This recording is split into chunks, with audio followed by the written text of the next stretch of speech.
नमस्कार दोस्तों, आध्यात्म के एक और नए अंक में आपका हार्दिक स्वागत है।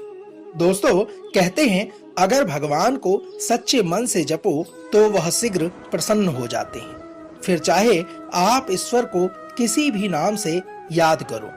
दोस्तों, इसी कड़ी में आज हम भगवान विष्णु के एक सच्चे भक्त की कथा आपके बीच में वर्णन करने जा रहे हैं। तो आइए आरंभ करते हैं एक सच्चे भक्त की कथा जिसने भगवान विष्णु और माता लक्ष्मी को साक्षात दर्शन देने के लिए विवश कर दिया। दोस्तों, एक पौराणिक कथा के अनुसार एक अनपढ़ गवार किसान था।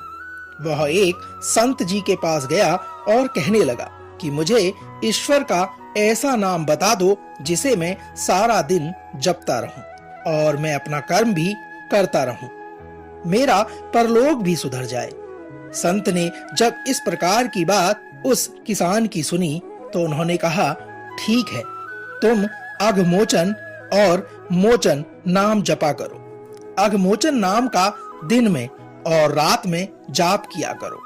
सीधा साधा किसान रास्ते में जाते जाते अघमोचन अघमोचन नाम रटते हुए जा रहा था, लेकिन कुछ देर बाद वह किसान अ शब्द को भूल गया और घमोचन घमोचन नाम रटने लगा।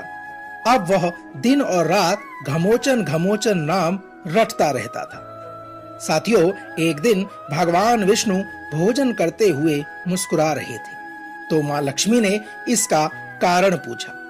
भगवान विष्णु कहने लगे कि लक्ष्मी, मेरा एक भक्त मेरा ऐसा नाम रट रहा है जिसका शास्त्रों में कोई वर्णन ही नहीं है, लेकिन नाम चाहे वह गलत ही ले रहा हो, लेकिन उसका मन मेरी ओर ही लगा हुआ है। इसके मन में मेरी ही छवि है। उसका गलत नाम लेने के कारण ही मुख पर मेरे मुस्कान विराज रही है। भगवान श्री हरि विष्णु के इस प्रकार के शब्दों को सुनकर मां लक्ष्मी कहने लगी, यदि आपको लगता है कि यह आपका सच्चा भक्त है तो चलो इसकी परीक्षा लेते हैं।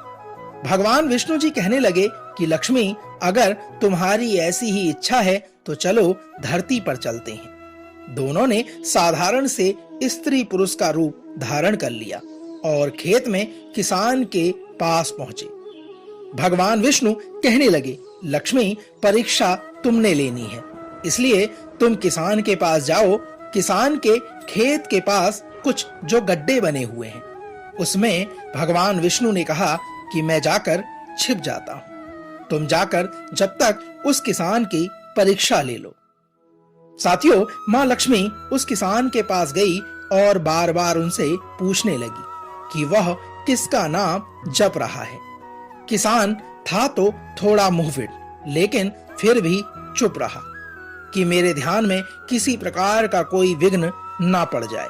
वह घमोचन घमोचन नाम रटता रहा, किंतु लक्ष्मी जी ने भी पूछना बंद नहीं किया। वह पूछती रही कि आप किसका नाम जप रहे हैं। माता लक्ष्मी के बार बार प्रश्न करने से किसान क्रोधित हो गया और उसने माता लक्ष्मी से कहा, मैं तेरे भरतार अर्थात पति का नाम जप रहा हूं। लक्ष्मी जी सोचती हैं शायद किसान ने मुझे पहचान लिया है। लक्ष्मी जी फिर भी पूछती है, यदि तुम मेरे भरतार का नाम जप रहे हो तो यह बताओ कि वह कहाँ है। किसान ने गुस्से में कहा, जा वहीं होगा, किसी गड्ढे में ढूंढ ले। महालक्ष्मी ने विष्णु भगवान को पुकारा कि प्रभु, बाहर आ जाओ, यह तो सचमुच में आपका सच्चा भक्त है। इसने मुझे तो पहचान लिया, किंतु आपके बारे में भी यह सब कुछ जानता है। माता लक्ष्मी के आवाहन पर भगवान विष्णु ने माता लक्ष्मी के साथ किसान को अपने साक्षात दिव्य रूप के दर्शन दिए। यहाँ पर कहने का भाव यह है कि भगवान तो भाव के भूखे हैं। निश्चल भाव और सच्चे मन से भगवान को जपते रहें तो वह एक ना एक दिन भक्तों से जल्द प्रसन्न हो जाते हैं और उनसे मिलने आते हैं। दोस्तों, तो यह तो थी भगवान श्री हरि विष्णु से जुड़े एक सच्चे भक्त की कथा का सार। हम आशा करते हैं कि आज का यह अंक आपको अवश्य पसंद आया होगा। कल एक और नए अंक के साथ फिर आपसे होगी मुलाकात। तब तक जय श्री हरि विष्णु, जय मां लक्ष्मी।